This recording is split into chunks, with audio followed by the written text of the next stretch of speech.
जय हिंद। आज के इस वीडियो में हम लोग भारत में रेप की घटनाओं को समझेंगे कि एक ऐसा देश जिस देश में लड़कियों को देवी और रहमत माना जाता है, उनके खिलाफ रेप की इतनी घटनाएं क्यों होती हैं।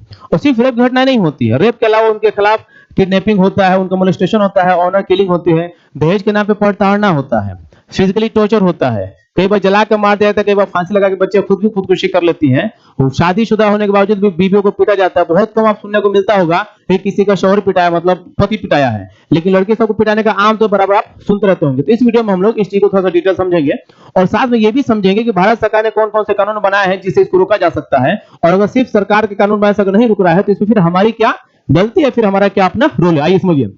सब लोग समझते हैं कि रेप क्या। देखिए, डिफिनेशन कहता है किसी भी लड़की को फिजिकली टॉर्चर करना। पहले तो डिफिनेशन अलग था, लेकिन जब से निर्भया कांड हुआ तो 2012 के बाद से इस कानून को अमेंडमेंट किया गया और इस डिफिनेशन के तहत किसी भी लड़की को किसी भी तरह का पेनिट्रेशन करना किसी भी चीज से रेप के कैटेगरी में आता है। और सिर्फ रेप के कैटेगरी में रेप तो आता ही है, साथ साथ में कोई सारे उसको फिजिकल जब टॉर्चर करते हैं तो भी सब जो है ना रेप की कैटेगरी में आ जाता है। आंकड़ा यह कहता है कि इस देश में चौथा सबसे मोस्ट कॉमन क्राइम जो है ना औरतों के खिलाफ रेप होता है। मतलब ये जो है ना फोर्थ मोस्ट कॉमन क्राइम है। सिर्फ 2021 की अगर हम बात करें, सिर्फ 2021 की, तो लगभग इस देश में 31,677 केसेस हुए, अर्थात लगभग 86 डेली हुआ। इसका मतलब ये हुआ कि आप मान लीजिए कि 20 मिनट, प्रत्येक 20 मिनट में इस देश में रेप हुआ। ये सिर्फ आंकड़ा कह रहा है। अच्छा, ये जो है ना 31,677 केसेस है, ये वो केसेस हैं जो कि रिपोर्ट हुए हैं। देखो, हम सब जानते हैं हमारा जो देश अगर यहाँ पे 100 रेप केसेस होना तो 2 या 3 ही बच्चे उनका परिवार हिम्मत कर पाता है कि वो रेप के केस को रिपोर्ट कर। अधिकतर जो है ना लाज शर्म हया सोसाइटी के बढ़ने की वजह से अपने केसेस को रिपोर्ट ही नहीं करते, दबा कर रख देते हैं। तो अगर रिपोर्टेड केसेस की यह स्थिति है तो सोचिए जो रिपोर्टेड नहीं होते हैं केसेस उनकी कितनी ज्यादा संख्या होगी। इसके अलावा 89% जो रिपोर्ट के केसेस होते हैं रेप के, वो जान पहचान के लोग थ्रू होते हैं। देखिए, एक बात एकदम समझ लीजिए, ये एकदम तय है कि रेप 2 लोगों के चांसेस ज्यादा होते हैं। तो लोअर जो गरीब तबका है उसके रेप के चांसेस ज्यादा होते हैं। उसकी पहली वजह यह है कि उसके खिलाफ कोई अत्याचार कर लीजिएगा ना तो उसको जानकारी है नहीं कि लीगल केसेस क्या बनते हैं, उसके लीगल राइट्स क्या है, तो आमतौर पे जा नहीं पाएगा लड़ने के लिए, और ना उसके साथ कोई खड़ा होता है। तो पहला ये। दूसरी चीज जान लीजिए, रेप के केसेस उनके खिलाफ ज्यादा पड़ते हैं जो कि जान पहचान के होते हैं। ये आंकड़ा कहता है कि 89% जो रेप के केसेस होते हैं ना वो जान पहचान का ही आदमी करता है, चाहे चचेरा भाई, फुफेरा भाई, ममेरा भाई, कोई भाई हो, चाहे गांव का हो, चाहे कोई रिश्तेदार हो। तो ये एज ए गार्जियन हम सबकी जिम्मेदारी है कि अपने बच्चों को हर उस मेल से बचाएं जो कि जान पहचान का है भी तो थोड़ा सा दूर उसको रखें ना। मतलब अपनी बेटियों का ख्याल रखने की जरूरत है, ध्यान रखने की जरूरत है कि जो आदमी आ रहा है, बाहरी आदमी आ रहा है, उससे थोड़ा सा बेटियों को बचा कर रखें, बहुत जरूरी है। क्योंकि सच्चाई ये है कि 89% लोग वही है जो जान पहचान के होते हुए रेप करते हैं। घटनाएं पढ़ लीजिए, 40 घंटे तक दर्द से तड़पते रहे रेप की, घर वाले अस्पताल और थाने के चक्कर लगाते रहे, डॉक्टर ने कहा पुलिस केस है। ये तो हमारे समाज की अवस्था है। अब आइए थोड़ा सा हम समझते हैं कि हिंदुस्तान में रेप के केसेस का रेट क्या है। देखिए, ऐसा कहा जाता है कि प्रत्येक 20 मिनट में अपने देश में एक रेप की घटना हो जाती है, जबकि 40 मिनट में किडनैपिंग होती है, 25 मिनट में मोलेस्टेशन होता है। मोलेस्टेशन एक वर्ड बड़ा मतलब इंग्लिश वर्ड है, तो आमतौर पे इसको हम बहुत अच्छे से समझ नहीं पाते। मोलेस्टेशन का मतलब बहुत सारा होता है। हम लोग को इसका हिंदी देखिएगा ना डिक्शनरी में तो दिखाई देगा छेड़खानी करना। छेड़खानी सिर्फ नहीं आता है, किसी का हाथ पकड़ना, खींच लेना, मतलब कुछ भी गलत हरकत करना, वो सब का सब मोलेस्टेशन में आ जाता है। तो ये भी बहुत बड़ा क्राइम है जो कि सिर्फ औरतों लड़के के प्रति ही होता है। इसलिए 4 घंटे में प्रत्येक एक डोरी डेथ होता है। डोरी डेथ मतलब कि जब शादी हो गया लड़की का तो दहेज मांगा जा रहा है, दहेज बेचारे नहीं दे पा रहे, धोखे मुआ दिया, सब जाने मार दिया, तो इसको कहते हैं डोरी डेथ। ये भी अपने देश में हद से ज्यादा, क्योंकि हम सब जानते हैं कि कोई भी हमारा जो समाज है ना अभी का, वो सब का सब दहेज लेने और देने में एकदम डूब गया है। मतलब यूं समझिए कि वो इंसान जानवर हो गया है, उसको अपने कमाने भरोसा नहीं, उसको लगता है कि बीवियां कमा के लाएगी, खिलाएगी, पिलाएगी तो जिंदगी में ना लायक तुम। बोलो कैसा मर्द आदमी है भाई, एक बीवी के लाए हुए चीजों पर बैठेगा, खाएगा, पिएगा, कौना शान से जिएगा, ये भी आदमी को सोचना चाहिए। लेकिन सच है कि हमारा समाज दिन पर दिन सड़ता जा रहा है, गलता जा रहा है, उसके अंदर सेल्फ रेस्पेक्ट खत्म हो जा रहा है, वही गया लगभग। तो उसको क्या फर्क पड़ता है कौन लेके आ रहा है, कौन लेके जा रहा है। लेकिन सच्चाई यह है कि दहेज के लिए अत्याचार जो रुकने का नाम नहीं ले रहा है। क्या फैक्टर्स हैं, कौन कौन से फैक्टर जो कि रेप को बढ़ावा देते हैं, रेप घटनाओं देते हैं। देखिए, सबसे पहला हमारा सोशल स्ट्रक्चर है। जो हमारा सोशल स्ट्रक्चर है ना, ये बहुत अच्छा नहीं है। इसमें आम तौर पे माना जाता है कि लड़कों का इंपोर्टेंस ज्यादा है, लड़कियों का इंपोर्टेंस कम है। एक चीज। दूसरी चीज ये है, हम ये मान के चलते हैं कि लड़की वाला है तो कमजोर होगा और लड़का है तो मजबूते होगा, और तीसरी बात यह है कि लड़की को जिस नजर से हमारा समाज देखता है वो बहुत अच्छी नजर से नहीं देखता है। ये भी एक वजह है हमारे समाज में रेप के केसेस बढ़ते हैं। अगर एक लड़की चल दे मतलब 3 किलोमीटर किसी मोहल्ले से गुजर जाए तो कम से कम 300 आदमी उसको ताड़ेगा। हालांकि वो लेकर जाएगा तो कौन नहीं देखेगा, क्या है, क्योंकि आप उस लड़की को नहीं देख रहे हैं, आप कुछ और देख रहे हैं। इसी पे शहादत अली मंटो ने बड़ी एक बात कही थी, वो हम सब जानते हैं कितना बड़ा फेमस राइटर है। उन्होंने कहा था कि ये समाज जो है औरतों को इस तरह से देखता है जिस तरह से कसाई खाने में टंगे हुए गोश्त को एक कुत्ता देखता है। ये सच्चाई आपको अच्छा लगे या बुरा लगे, लेकिन सच्चाई यही है। दूसरा जो फैक्टर्स है लीगल फ्रेमवर्क, हमारा जो लीगल फ्रेमवर्क है ना, कानून नहीं, जो लीगल प्रोसेस है वो भी रेप को कहीं ना कहीं रोकने में नाकामयाब हो जाता है। जैसे किसी लड़की का रेप हो गया, उसको नहीं समझ में आता है कहां जाए, किसके पास जाए। सरकार की तरफ से वकील है लेकिन उसको रीच नहीं है, वो सपोर्ट नहीं मिल पाता है, या समाज में ऐसे लोग नहीं है जो कि उसको मदद वहां तक करे। तो जो हमारा लीगल फ्रेमवर्क है वो भी इतना स्ट्रॉन्ग, इतना फ्लेक्सिबल नहीं है कि उस लड़की तक पहुंच के उसकी मदद करे। तीसरा जो हमारा कल्चरल परसेप्शन, हमारा जो कल्चरल परसेप्शन है मतलब सांस्कृतिक जो सोच है हमारी, वो लड़कियों के प्रति कहने के लिए देवी है, ये रहमत है, लेकिन मानसिकता के हिसाब से नहीं। आप सोचिए ना, अगर सच में उसको देवी माने, ये रहमत माने, तो क्या इस लेवल पे एक लड़की के खिलाफ अत्याचार हो सकता है? एकदम संभव नहीं है, एकदम संभव नहीं है।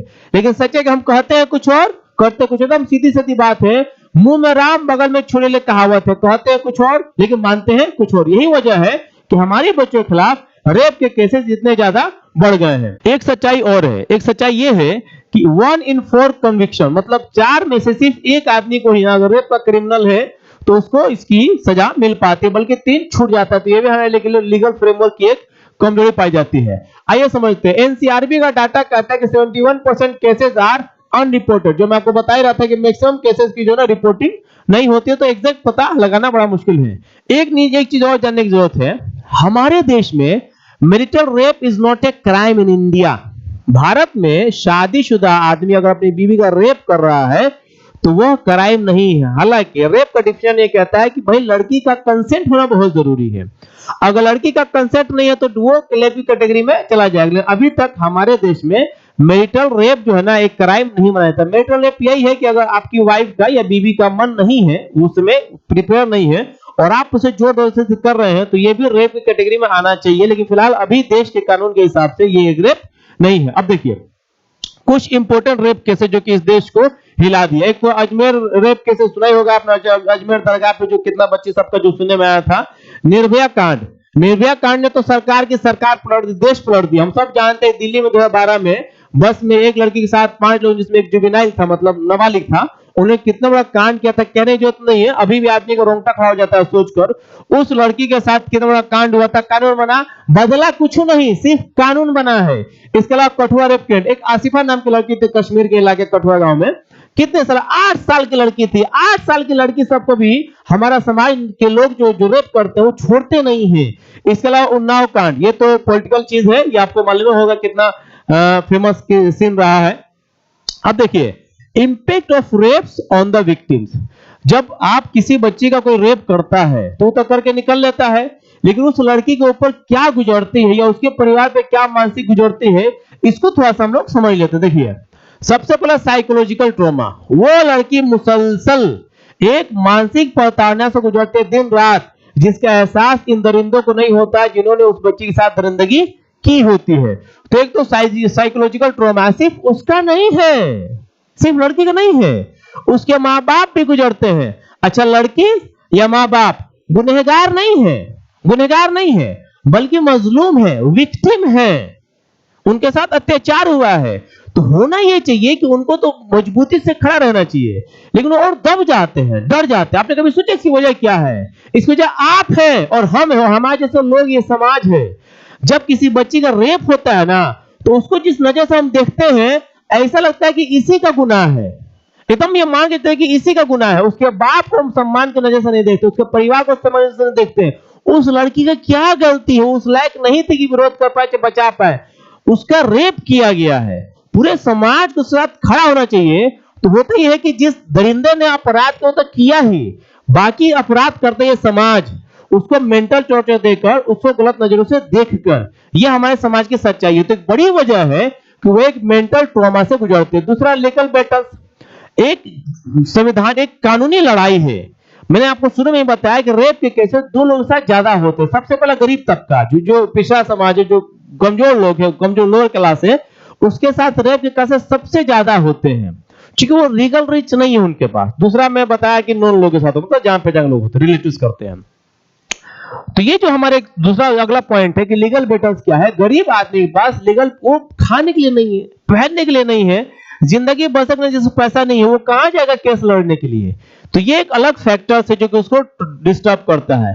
सोशल स्टिग्मा, ये जो पहले बताया कि हम जिस नजर से उसको देखते हैं वो नजर से भी तो और मर जाती है। यही वजह है कि रेप करने के बाद मरना चाहिए रेप करने वाले को, जबकि हम जानते हैं कि लड़के ही सुसाइड कर लेते हैं, वही मर जाते हैं, उनका फैमिली मर जाता है। कैसे समाज बना दिया हम लोगों ने, ये अच्छा समाज नहीं है। और हम भी समाज के अच्छे मेंबर नहीं हैं, हमें एहसास नहीं होता। जानते हैं क्यों? क्योंकि हमारे अपने परिवार की घटना नहीं है, हमारे ऊपर नहीं बीती है ना, जिसके ऊपर बीती है सोच के देखिए कितना दर्द से गुजरता है। तो ये जो पॉइंट है ना सोशल स्टिग्मा, ये हम और आप जैसे लोग ही क्रिएट करते हैं समाज में, और जीना मुहाल कर देते हैं उन बच्चों का, परिवार का, जिनके साथ ये अत्याचार होता है। अब ये कानून क्या कहता है, देखिए रेप के केसेस को रोकने के लिए भारत सरकार ने बहुत सारे कदम उठाए, इसमें कोई संदेह नहीं, सरकार की नीयत पर संदेह नहीं किया जा सकता। हालांकि सरकार को कुछ और सुधार करने की जरूरत है, जो मैं आपके आगे इसमें बताऊंगा। देखिए सबसे पहला क्या है, सरकार ने खूब अच्छे से रेप को डिफाइन किया 375 में कि रेप असल में कहते किसे, किसी तरह का पेनिट्रेशन अगर आप किसी लड़की के साथ करते हैं, that would called be a rape. ठीक है।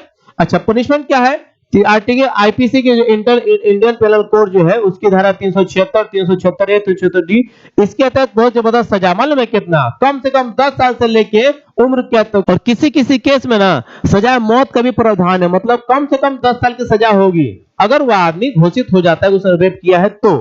और कुछ केसेस में उसको उम्र कैद हो सकती है, और कुछ केसेस में अगर बहुत रेयर उसने बहुत ज्यादा अत्याचार किया है तो उसका क्या कर सकते हैं, उसको लाइफ इम्प्रिजन मतलब उसको कैपिटल पनिशमेंट मतलब सजा मौत भी मिलने का प्रावधान है। 376A, 376D ये उन लोगों के लिए जो कि ऑफिशियल किसी अथॉरिटी के पद पे हो, वो जो अपने पद का इस्तेमाल, जैसे मान लीजिए कोई पुलिस है, प्रशासन, एसपीडीएम के कोई और अधिकारी है, अगर वो अपने पद का दुरुपयोग करके कोई ऐसी घटना को अंजाम देता है तो उसके लिए ज्यादा हार्श पनिशमेंट है, वो 376A, 376D के तहत आता है। एक पोक्सो कानून है, 18 साल के अंडर किसी लड़की का आपने रेप किया, जो कोई रेप करता है तो उसका डेथ पेनाल्टी, उसके लिए बहुत कड़ी सजा है। और अगर कोई बच्ची 12 साल की है, अगर 12 साल के नीचे किसी बच्ची का आप रेप करेंगे तो सीधा सीधा डेथ पेनाल्टी है। कि इस रेप को रोकने के लिए सरकार का रोल किया और हमारा रोल किया, तो पहले हम सरकार का रोल समझते हैं। मेरा सुझाव है सरकार के लिए कि सरकार को ना एजुकेशन सिस्टम को थोड़ा सा बेहतर करना चाहिए। ये जो एजुकेशन सिस्टम है ये बहुत अच्छा नहीं है, ठीक है, लेकिन सामाजिक एतबार से देखा जाए तो बहुत अच्छा है। इसमें कुछ इंप्रूवमेंट करने की जरूरत है, जैसे बच्चों को ना लड़कियों के प्रति सजग करने की बहुत जरूरत है, बहुत जरूरत है। खास तौर से स्कूल में इसको सिलेबस में डाला जाए कि ये जो लड़की है ये भी हमारे और आपकी तरह ही इंसान है, ये कोई अत्याचार करने की चीज नहीं है, उसके प्रति जो हमारी मानसिकता है वो भी बहुत सही नहीं है। ये सरकार की जिम्मेदारी है कि सरकार इसको एजुकेशन सिस्टम में डाले और हर स्कूल में एक स्पेशल टीचर को अपॉइंट किया जाए जो कि इसको खुल के बच्चों से बात कर समझाए कि भाई लड़के लड़की समाज में दोनों बराबर हैं। अगर आपको फिजिकल पावर ज्यादा है इसका मतलब नहीं कि आप किसी ऐसे पे अत्याचार कर सकते हैं जो कि फिजिकली आपसे वीक है, ये एजुकेशन में जुड़ना चाहिए। दूसरा, सोशल एक्टिविज्म, सरकार को थोड़ा सा सोशल एक्टिविज्म को बढ़ाना चाहिए, जैसे कुछ कल्चरल प्रोग्राम्स होने चाहिए स्कूल्स में, जिलों के प्रशासन के सेंटर में, या कहीं कहीं गांव वगैरह मोहल्ले में, कम से कम महीने में एक बार हो चाहे 6 महीने में 2-3 बार होना चाहिए। और कल्चरल प्रोग्राम में हमें बढ़ावा देना चाहिए अपने बच्चों के महत्व पर कि हमारी बच्चों का महत्व क्या है और उनका इंपॉर्टेंस के साथ साथ उनका रहना इस समाज के लिए कितना जरूरी है। ये तो खैर सरकार का है। और सरकार, तीसरा मेरा सुझाव ये कि सरकार ने जो कानून बनाया है प्रयास करे कि उसको फास्ट ट्रायल करके चलाए, है ना, ये बहुत बड़ा अपराध है जो कि रुकना चाहिए, हर हाल में रुकना चाहिए। खैर ये तो सरकार का है।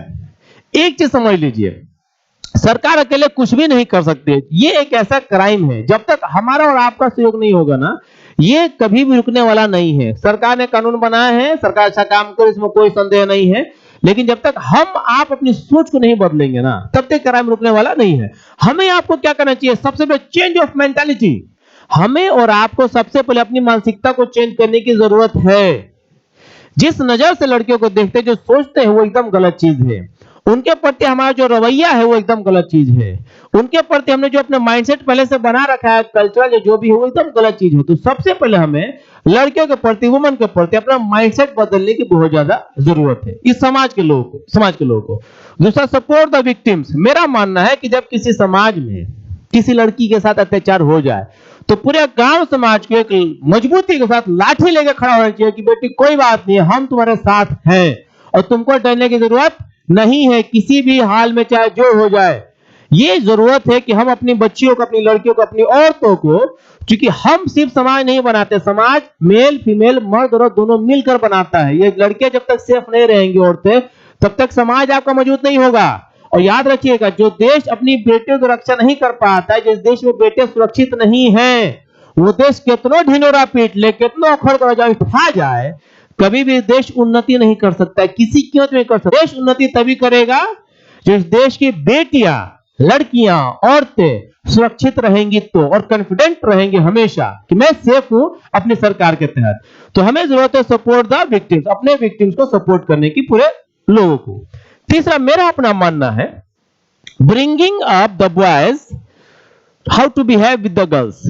हमें अपने बेटों को, हमारे घर जब बेटा हो तो सबसे पहला लेसन उसको यही सिखाना चाहिए कि जब तो बड़ा होगा तो लड़कियों के साथ कैसा व्यवहार करना चाहिए।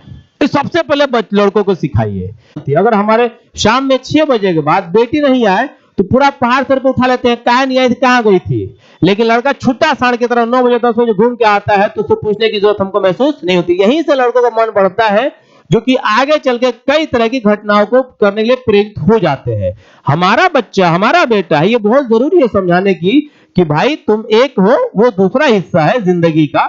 उसके साथ बिहेव करना सीखो कि लड़कियों से कैसे बात करनी है, कैसे उनसे मतलब व्यवहार करना है, उनके साथ कैसे रहना है, कैसे उनके साथ वक्त बिताना, जो भी है, ये लड़कों को सीखना बहुत जरूरी है। और लास्ट मेरी तरफ से उन लोगों के लिए जिन पर अत्याचार होता है, सुनिए, यदि आपके साथ कभी कुछ गलत हो जाए तो इस समाज को मत देखिए। इस समाज जो है ना, ये सड़ा हुआ समाज है, ये अपना गिरेबान में नहीं देखेगा, आपका गिरेबान काट के मुआ देगा आपको। कुछ भी घटना हो जाए, देश की सरकार है, कानून आपके साथ है, जाइए कोर्ट कचहरी लड़िए, चाहे जो भी हो जाए, हिम्मत मत हारिए। अब मत सोचिए कि लोग आपके बारे में क्या सोच रहे हैं। लोग कभी भी आपके बारे में अच्छा नहीं सोचते। जब तक दुनिया के इतिहास पढ़ेगा जब से, तब से एक ही चीज मिलेगा, अधिकतर लोग यहाँ पे इस देश के, दुनिया के जो भी लोग हो, ये उनके साथ ज्यादा खड़े मिलेंगे जो कि ताकतवर है। कमजोरों के साथ ये दुनिया बहुत कम खड़ी मिलती है। अगर आपके साथ कुछ हो जाए तो डरिए मत, ऊपर आपके साथ है, आप साथ है, सरकार आपके साथ है, लड़िए। और सोचे मत लोग आपके बारे में क्या सोचेंगे, लोग कभी भी अच्छा नहीं सोचते हैं। ये एक योगिता भयाना है, एक्टिविस्ट है, रेप के लिए बहुत अच्छा काम करती है, इनका एक एनजीओ भी चलता है, परी। तो उनके कुछ ट्वीट्स मैंने लिए हैं, क्योंकि इन पर सबसे सोच रहता है इसके बारे में। कहती है कि कलयुगी बाप को सजा मिलनी चाहिए। सुनिए क्या है, यूपी मैनपुरी में पिता ने बेटी से किया रेप, पत्नी की मौत के बाद 15 साल की बेटी से दरिंदगी, मौसी को लेकर थाना पहुंची पीड़िता। ये बाप की हरकत है। अभी समाज के बारे में कुछ और के लिए बचा हुआ है कुछ नहीं बचा है। कहां बेटियां सेफ है? बाप की गोद में सेफ नहीं है तो कहां पे जाके सेफ हो जाएंगे? अब इसमें सरकार का क्या रोल है? इसमें सरकार क्या कर सकती है? कुछ इलाज है? ये मानसिक बीमारी का समाज है, और जब तक इसको शिक्षित नहीं कीजिएगा, हमारी बेटा सुरक्षित नहीं रहेंगी, जान लीजिएगा। दूसरा, ट्रिगर वार्निंग। मध्य प्रदेश में 7 लोगों ने पत्नी को निर्वस्त्र कर पीटा, पुलिस ने मामूली कार्रवाई की, क्षुब्ध पति ने 2 बच्चों से फांसी लगा ली। ये सच्चाई है। ये देखिए, gang rape survivor, Indian gang rape repeat again, gang raped again while in the police protection. जो पुलिस में गई, भाई हमारी मदद कीजिए, पुलिस स्टेशन में उठा के फिर से रेप कर दिया गया। ये तो हालत है। बाराबंकी में कोचिंग कक्षा 9 की छात्रा से गैंग रेप किया गया। ये देखिए, पांडिचेरी में 9 वर्षीय बच्ची के साथ रेप की घटना हुई है। राजस्थान में हर 8 या 10 को रेप होता है प्रत्येक दिन में। प्रोसिक्यूशन ने 4 साल की मासूम बच्ची को अगवा कर रेप किया। 4 साल की बच्ची का रेप किया गया। इसको होगा कुछ नहीं होगा, ये जानता है, इसलिए कि बच्ची कमजोर है। लेकिन सरकार को इस पर सख्त से सख्त एक्शन लेना चाहिए, और पोक्सो अंडर इसको फांसी पर चढ़ा देना चाहिए, सीधा फांसी देना चाहिए। जब तक फांसी नहीं दीजिएगा तब तक इनका कोनो इलाज नहीं होगा। जरूरी है सरकार भी और हम दोनों लोग इसको साथ दें, सहयोग करें, ताकि अपने समाज से इस घटनाओं को जो है ना खत्म किया जा सके। I hope you must be getting the points. आपने इस वीडियो को वॉच किया, इसलिए आपको बहुत बहुत धन्यवाद। जय हिंद।